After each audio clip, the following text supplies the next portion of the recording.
Hello, this is Matt on the Moon Lambo channel. People can be as sad and disappointed and whiny as they want to be as a result of the recent negative crypto price action, including XRP. But I tell you what, y'all ain't gonna step on my trip because XRP is winning. Look at this headline from the Crypto Basic. Data shows XRP up 51% in a year, leaving behind Bitcoin, ETH, BNB, Cardano in annual returns.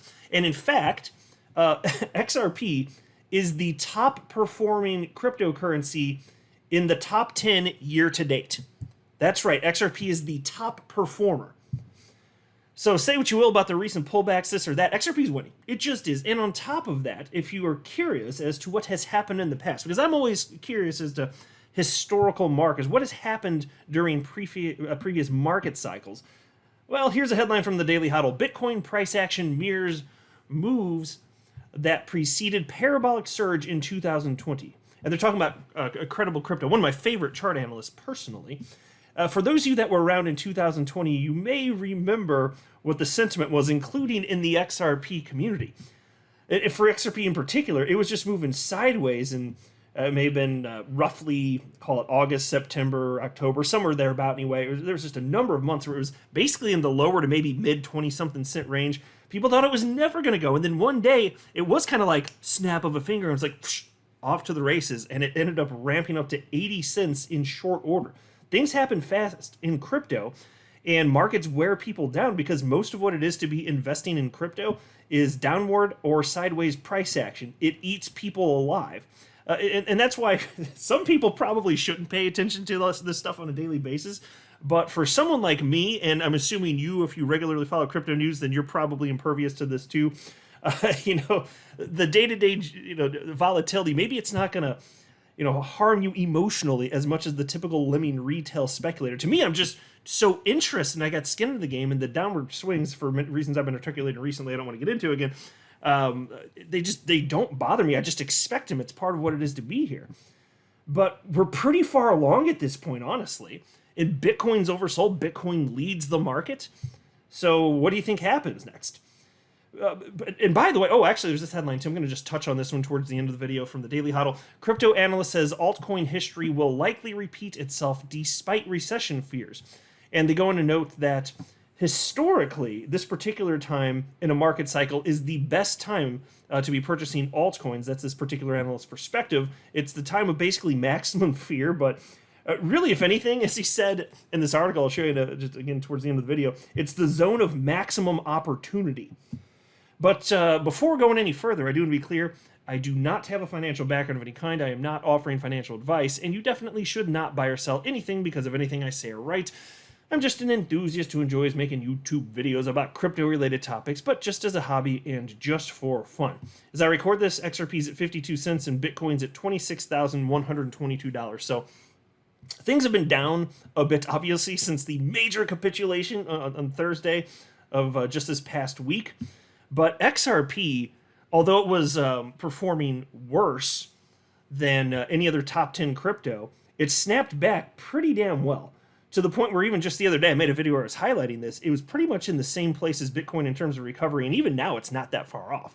It's not that bad. That's why people need to stop focusing on short time frames when it comes to price action and thinking that materially means something, or letting that get to them in terms of emotionally how they feel. Here's the Crypto Fear and Greed Index, though. Of course, even though I just said that, and I firmly believe that's the case, humans going to be human, right? The Crypto Fear and Greed Index at 37 out of 100, so people are back in fear. Although, last year, right? During the FTX collapse, that the Crypto Fear and Greed Index got down to like 6. And even if it wasn't exactly November, I'd have to look. They have the historical snapshot on here. I'm not gonna waste time on it. But even if it was a little bit after that, maybe it was even in parts of later December or whatever. It wasn't long ago. The Fear and Greed Index was at 6. So all things considered, things could be worse. And think about it. So it got down to 6 ultimately. And what was the bottom for Bitcoin? Around a little over 15,000, I think, in November. And now we're at 37 out of 100, and we've pulled back to what is currently $26,000. Things could be worse. I was here when Bitcoin pulled back to $3,200 after an all-time high in 2017 at 20 grand. So just saying, It's all about perspective. And speaking of perspective, I don't want to read this article just to make the point, which is cited in the headline is enough for me. It's from the Crypto Basic. XRP up 25% from 42 cents, outperforms Bitcoin ETH as 221 wallets now hold over 16 billion XRP. That's why it's just, I understand no one likes to see their net worth go down, but if we could just add some context and some historical perspective and just understand that humans cause this volatility, and yeah, you don't like it when it goes to the downside, but you love it when it goes to the upside, and we're trending to the upside. As a crypto asset class, we've been doing that for 14 years. So yes, I'll take the downside happily. I don't care.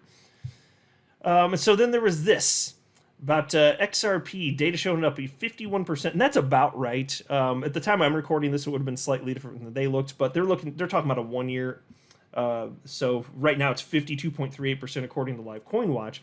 But they were citing something from DAI, my fellow XRP YouTuber, and he wrote the following: XRP plus 58% on the year. Best performance of any of the top 10 digital assets on CoinMarketCap. You'd think it was Bitcoin and Ethereum if you watched Squawk Box and CNBC. The truth will set traditional media free, but don't hold your breath. Yeah, so that I firmly agree with. CNBC, for whatever the reasons are, and I don't mind a little bit of speculation on that, they do not want to touch anything having to do with Ripple and or XRP. They just don't. Now, as far as it pertains to what happened with the legal developments, which if they touched on it, then I just literally didn't see it. Maybe they technically did, but I'm not seeing any hard-hitting coverage on it, right? Even though it's a major story. Not like you got from Fox Business anyway. Well, CNBC, I understand, of course, Jay Clayton, unless something has changed, he's a paid contributor on the network. And so given that he's a paid contributor, not surprised that they don't want to throw him under the bus with all sorts of developments having to do with Ripple and or XRP. So I speculate that that's been a piece historically for at least most of the last 2.5 years. I don't know if he's still a contributor. I think he is. I've seen him on recently, so I'm assuming that status hasn't changed. But now that the case is concluded, where are the hardball questions for Jay Clayton on this? Do you see them? Because I sure as hell don't. They just pretend like XRP doesn't exist, yet it's the best performer this entire year, and it's the only large cap coin in existence that has legal clarity in the United States. Shouldn't that be something that's kind of newsworthy? Shouldn't we be talking about that? You'd think yes, because they're not afraid to talk about Bitcoin and ETH. It's just like the Bitcoin and ETH network. So maybe there's something else at work there because they don't really go in depth on any other coins either, but still, you'd think at least XRP, come on. This doesn't make any damn sense. So I'm totally on board with what he said there. And then XRP community member Linda P. Jones retweeted that and wrote, "The media is owned by billionaires and hedge funds that slant the news for their purposes, often leading the public in the wrong direction. Soon, we will be used to XRP consistently being the top performer." Now, although I'll say this, although I don't make price predictions and I never will, obviously I'm speculating. I'm speculating that the price of XRP is going to be way higher in the future. I still firmly believe that it is artificially suppressed to this point. I would speculate that XRP market cap would be closer to what ETH is right now, if not for the SEC action against Ripple harming XRP holders. And it was fun to speculate, okay, might we see a new all-time high very quickly for XRP after the positive news, although that would have been outside of what we should historically suspect. And so we now know that didn't happen. So that right there is proof that the damage that was done for over 2.5 years, it doesn't just undo itself in a little over a month. So I do still believe that even though XRP price, I think it's better than it would have been had we not gotten a conclusion in the case of this point, it's still artificially suppressed. And if you don't want to use that word, maybe there's a more precise way to word it. But the point that I'm trying to get across is that the harm that was done for 2.5 years, and yeah, fine, there's not the weight of the SEC hanging over it. You can't just fix that. You can't just make all the people that otherwise would have invested in XRP over the last 2.5 years suddenly have money in it. Which is why, though, it's still nice that we have seen that there have been major institutions pouring money into XRP for the entirety of this year. That's amazing. Now, if that's not a vote of confidence, and so they're expecting that XRP is going to be worth way, way, way more in the future, or else they would not be doing this. I mean, they did it leading up to the conclusion of the SEC v. Ripple case, and then it increased afterwards with boatloads more cash getting poured into XRP after it had legal clarity. Because they're like, okay, well, now it's on. And so you can look at what the market did and say, okay, yeah, well, there was a pullback, and XRP is barely above where it was before the decision. from Judge Torres. But look at what the institutions are doing. They don't care what the retail idiot speculators are doing. And I still argue that if not for the legal clarity here, say we still had this capitulation event this past Thursday, but Judge Torres hadn't ruled, I think XRP today would be a lot lower than 52 cents, don't you think? So all things considered, it doesn't look bad. Like, XRP is winning, right? XRP is not the market leader, but it's still winning. Isn't that something? Isn't that kind of incredible? Doesn't that tell you something? And we're at this moment where, historically speaking, things about to get a little spicy, if history is to kind of at least rhyme with itself. So let's jump into this daily HODL article now. They're covering stuff from Credible Crypto. Fantastic chart analyst so far as I'm concerned. A closely followed analyst says Bitcoin is likely mirroring its 2020 market structure that saw the crypto king rally from about $16,000 to $60,000 in a few months. Pseudonymous analyst Credible Crypto tells his 345,900 X followers, formerly known as Twitter, of course, that Bitcoin is likely taking a breather after surging by about 100% this year. According to the trader, Bitcoin's 2023 price action is reminiscent of its March to August 2020 performance, when Bitcoin surged by about 200% prior to a 1-month consolidation period. Quote, "The current structure is identical to the one we saw on Bitcoin at $16,000 to $18,000 prior to a 60-day rally to $60,000. Fractals aren't guarantees of anything, but they often repeat when the goal and technical context are the same. In this case, both these structures are primarily sideways, ranging structures occurring after a clean/clear impulse uptrend and near vertical rally off a major low, which makes me believe that the goal here is reaccumulation, and so the technical context is the same. In both cases, no significant high time frame market structure has yet been broken. In both cases, many are calling for much lower," end quote. Yeah, so you do always see that. You see that in all sorts of situations, even if they're not chart-wise identical to this, such as the bottom of the bear market 2018 in December, middle of December. Bitcoin around $3,200 or so. People calling for $2,000 Bitcoin or $1,000 Bitcoin. There's really people screaming it's going to go lower. It's just not a fear. It's not of any sort of actual knowledge. It's just people, they get these ideas in the head and then just blah, put it out into the world. Like it's actually doing any good for anybody here. It's just feelings. What they're screaming at you when they say these prices, they're screaming their feelings at you in number form. That's pretty much it. And then they write, Credible Crypto says that Bitcoin went on a parabolic rally in 2020 after the reaccumulation phase, which he thinks will happen again for Bitcoin this time around. Quote, "A breakout from the accumulation range last time ignited the next leg up, which sent Bitcoin up 200% in 2 months. A 120% rally after a breakout on this accumulation range is all we need to hit new all-time highs. And this time, we have twice as much time, 4 months, to do it in 2023.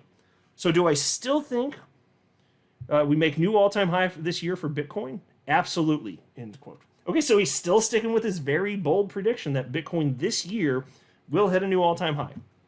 And I don't know if he's right or wrong, but if you were here a few years ago, when it happened, it was fast. And there were people calling for lower at that time too. Which is why, for me, I prefer my approach to crypto, which is just, I don't want to be a chart guy. I'm genuinely not interested in the day-to-day, like, calculating fluctuations and staring at charts for hours on end. I'm glad people love that. That bores me to tears. But I'm just saying, like, the situation that we're in right now, again, for those of you that were here a few years ago, it is like a snap of a finger type thing. When it starts going, it's going. And then there will be some people saying, it's just a fake. It's just the typical stuff. You just see it again and again and again. It's all the crap that's in the what's it called? The Wall Street cheat sheet, the psychology chart. Everybody's seen this chart by now, unless you're brand new to crypto. The psychology of market cycles. It's all that crap. It's so true. All of these things are so true, which is why, for me, again, after I buy something, I just sit on the sidelines because I don't know when the hell it's going to go. I just know that humans behave like this, and if enough time passes, I think it's probable that I'm probably going to be better off for being in crypto than not. And to this point, I sure as hell am. That's very clear. I've been in crypto almost 6 years now, And I think it's going to get way, way, way better, especially after the next cycle of hysteria that we have. At this point, I've been in long enough that another cycle on top is, yeah, I'm good. So we'll see here. And then last for this video, from the Daily Hodl, crypto analyst says altcoin history will likely repeat itself despite recession fears. And they're covering perspective from chart analyst Michael Van de Poppe. And he's speaking, broadly speaking, about alts and kind of the Bitcoin halving stuff here. And I don't want to read through the whole article, but I want to share with you his quote here because, as stated by the article, according to Van de Poppe, historical precedent suggests that altcoins tend to carve a bear market bottom 8 to 10 months before the next Bitcoin halving, a period when traders are mostly pessimistic about their crypto holdings. And he said, quote, "The best period is 8 to 10 months prior to the Bitcoin halving, the period in which people have the lowest amount of confidence that their positions will continue to do as well as we're in the middle of the unwind of time capitulation. ETH/BTC made its cycle low in September 2019. It also bottomed in October 2015. Okay, end quote. So take from that what you will. And I will note that so obviously what he's saying, I'll take it as word. That's in a general sense correct. That doesn't sound wacky to me, but it doesn't mean it's true literally of every single coin. For instance, with XRP, it did have a lower low in 2020 compared to 2019. But either way, it's more like, because obviously not all coins are going to line up when they have their exact bottoms. So that's fine. But the point being, generally speaking, if you fast forward a few years after, like let's say we were talking to each other, it's after the next hysteria, euphoria part of the cycle, and there's a new all-time high for Bitcoin, altcoins take off, all that jazz.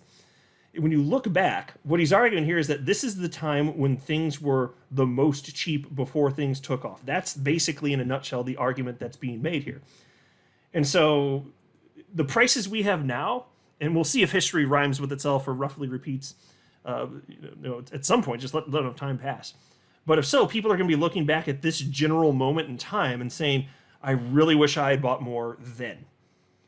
But the good news for us now is it's now. Unless you're listening to this video way in the future, in which case, what you doing? But there's so much to look forward to, man. XRP's winning. Everything's fantastic. And I still think that XRP has so much catching up to do, but I think that it's understood that's the case. That's why institutions are just pouring money into it. Eventually, retail catches up and alt season takes place, all that jazz. Assuming all that occurs, where do you think XRP is going to be?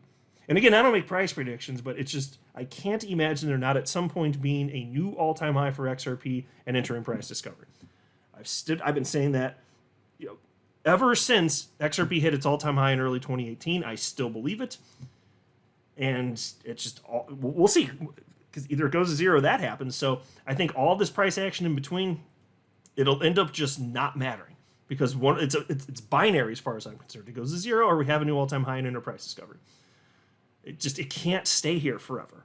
And so I understand that over half a decade feels like a lifetime, and it's unfair because I don't think this would have been the case but for that little prick Jay Clayton, former SEC chair, suing Ripple, harming XRP holders. If that hadn't happened, I do think we would have already seen this a couple years ago. We'd be talking a little bit differently right now, and XRP would probably be higher, probably a lot higher right now. But it doesn't mean that the catch-up can't happen, because the good news for us is that XRP does still have actual value. Value is different than price. When we're talking about value, we're talking about utility. And it's only increased in recent years.